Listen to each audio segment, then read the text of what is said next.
Hi, I'm Becca. I'm one of the inclusive play officers on the inclusive play team within Playboard NI.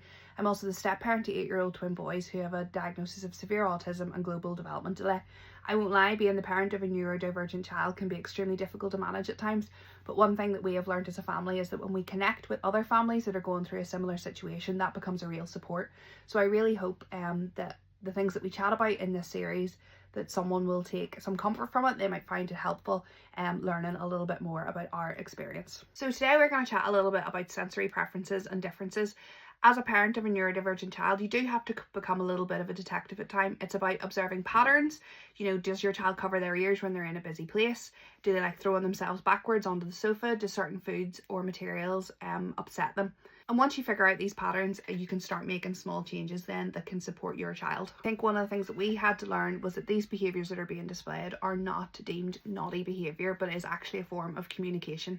Once we understand the sensory need behind the behaviour, we become far better equipped to support our child.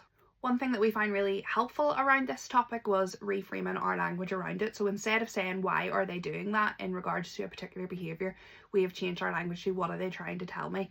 What sensory need is not being met? What sensory need are they struggling with? I appreciate that this is not something that you're going to discover overnight. It is definitely a learning experience, and I appreciate that at the start any new behaviour can be really challenging and really frustrating to deal with, especially if your child is pre-verbal like ours. Sometimes the way that your child needs to receive that sensory feedback can come across that your child is being naughty, but again, ask yourself, is the behaviour unwanted, or is it just a challenging behaviour? I think another misconception around sensory preferences when it comes to neurodivergent children is that they love mess and they hate loud noises. At the beginning of our family's journey, I will hold my hands up and say naively we also assumed the same. So we would have told the boys' siblings to maybe be a bit quieter around them, when that could not have been further from the truth, as we discovered very quickly that noise was not something that agitated the boys. On the other side of that, we have one boy who is very sensory seeking, loves being in the mud, the water, anything messy, he will be there. His brother, on the other hand, if he even got the tiniest bit of soil on his finger, he'll be directing you to clean his hand. So again, it is just trial and error and what suits your child best. An example of a sensory preference being met by one of our boys that we really struggled to manage at the start was his want to stand and run around in circles.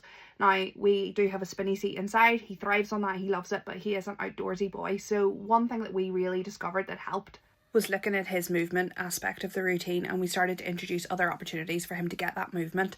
Rather than him just running around circles on the concrete, we were able to put him on this swing and spin him around on it, and he still then was having his sensory preference met in a much safer and manageable way. So if you find anything in this video helpful today, I really hope that you'll follow along for the rest of the series. In the next video, we will be chatting about how we discover what our child's strengths are, especially when that child is pre-verbal.